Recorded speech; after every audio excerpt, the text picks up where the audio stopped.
Nah, ini gambar dari wide, long shot, di mana semua area yang bisa dijangkau oleh lensa itu masuk di dalam gambar. Nah, kemudian yang kedua itu adalah medium shot. Nah, medium shot adalah kurang lebih diambil dari sampai kurang lebih sekitar pinggang saya. Nah, gambarnya adalah seperti ini kurang lebih. Nah, hampir mirip dengan yang sebelah kamera kedua. Nah, ini adalah medium shot. Kemudian setelah medium shot itu berikutnya adalah close up.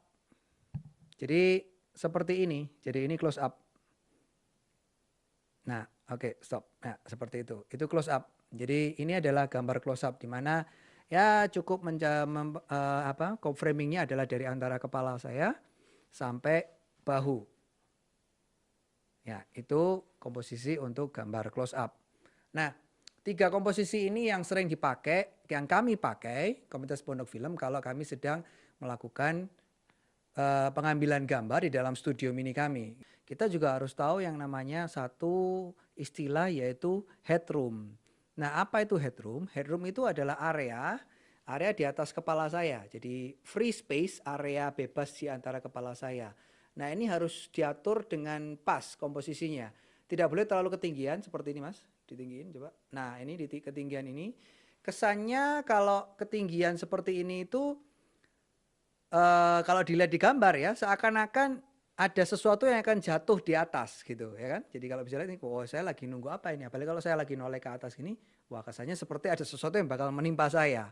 Nah, ini namanya headroom. Headroom harus diatur sedemikian rupa. Coba diturunin, Mas. Turunin.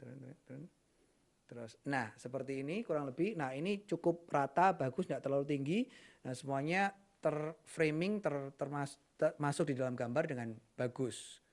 Nah kemudian yang berikutnya setelah headroom adalah ada room yang lain juga, saudara. Jadi itu istilahnya namanya nose room gitu. Nose room itu seperti ini. Kalau misalnya saya lagi di syuting, bisa balik ke. Nah, kalau saya lagi di syuting dalam posisi ke samping gitu. Nah, ke samping seperti ini. Nah, ada yang namanya nose room. Jadi ruang ini, ruang dari ya namanya nose room juga berarti di luarnya hidung menuju ke sana. Jadi ini namanya nose room. Nah, komposisi juga harus hati-hati, tidak boleh terlalu mepet. Kalau saya lagi hadap ke sana, berarti tidak boleh terlalu mepet. Bisa digeser, Mas? Nah, kalau seperti ini seakan-akan saya sedang berbicara terus kemudian menunggu ada orang yang masuk di belakang saya. Nah, ini efeknya aneh. Jadi ceritanya jadi seperti kita jadi aneh ini menunggu sesuatu ini. Nah, penggunaan newsroom juga harus hati-hati. Yang ideal adalah seperti ini. Nah, seperti ini kalau di dalam posisi miring. Ini newsroomnya juga bagus. Jadi saya ngerti kok komposisi bagus, cantik. Nah, selain newsroom, kita juga harus tahu yang namanya rule of third. Kalau teman-teman fotografi suka moto pasti tahu ini. Ini rule of third ini menjadi andalan untuk menciptakan komposisi yang manis gitu, yang cantik gitu. Nah, rule of third itu seperti ini, saudara. Jadi bayangkan kita sedang membagi ini gambar yang sedang ini, yang muncul ini, itu kita bagi dengan 2 buah garis horizontal dan 2 buah garis vertikal. Nah, bisa dilihat ya, horizontal dan vertikal. Nah, subjek harus ditempatkan di titik-titik di mana persinggungan antara garis horizontal dan vertikal. Bisa diatur. Nah, seperti ini. Nah, gambar seperti ini kesannya lebih manis, lebih cantik gitu. Nah, terutama juga kalau misalnya kita lagi ngobrol tentang pembuatan studio seperti ini, tutorial seperti ini.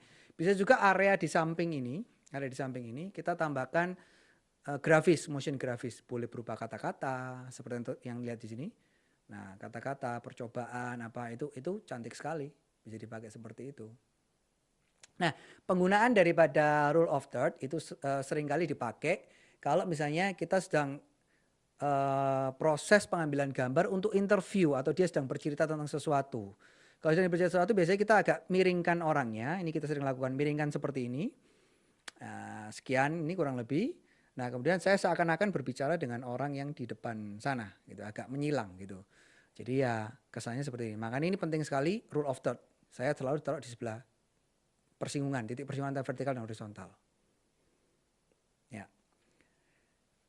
Selain rule of third, kita juga punya namanya golden median atau area segitiga. Nah, bisa dilihat area segitiga.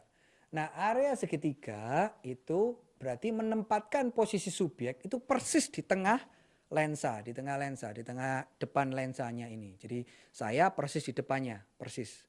Nah, ini sering dipakai kalau misalnya kita lagi syuting, kalau tentang reportase seperti ini, tutorial seperti ini, kita selalu pakai ini di tengah.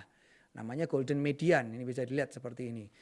Kita sudah belajar bagaimana kita mengatur komposisi, jadi dari long shot atau wide shot, kemudian medium, kemudian close up. Kita juga tahu ada headroom, nose room, ada rule of third, dan juga ada golden median.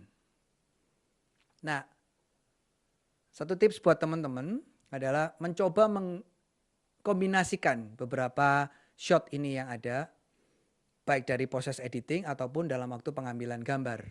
Karena dengan variasi shot yang macam-macam, dengan banyak variasi shot itu, gambar kita menjadi kaya, menjadi lebih enak dilihat, lebih gampang dilihat, lebih tidak boseni lah istilahnya gitu. Jadi ya harus dikombinasikan. Gambar yang indah, gambar yang baik, yang kami sarankan dari komunitas Pondok Film adalah gambar yang berisi penggabungan antara frame-frame yang besar, komposisi yang besar, wide, medium, dikombinasikan dengan disambung dengan gambar-gambar yang close up. Karena itu akan jadi cantik, jadi indah, gambarnya jadi bermacam-macam, jadi kaya gitu, jadi enak, jadi tayangan yang lebih bagus. Demikian tutorial kami dari komunitas Pondok Film, bagaimana komposisi yang baik itu bisa diambil, bisa dikombinasikan di dalam satu pengambilan gambar sehingga hasilnya menjadi maksimal, jadi bagus, jadi tayangan yang indah, yang enak dilihat. Buat teman-teman yang mau untuk bisa kita ngobrol, kita sharing, kita bertukar pikiran gitu. Teman-teman bisa kontak kita di Facebook kita, ada di Twitter kita, atau kunjungi di website kita karena nanti video-video ini akan diposting di sana. Jadi kalau lihat satu tutorial dan kepingin dibahas lebih lanjut, silakan untuk bisa submit emailnya, terus nanti bisa akan kita berbicara lebih lanjut di sana supaya kita bisa lebih bagus, lebih maksimal. Kritik dan saran tetap kami nantikan. Sampai jumpa dalam tutorial yang berikutnya.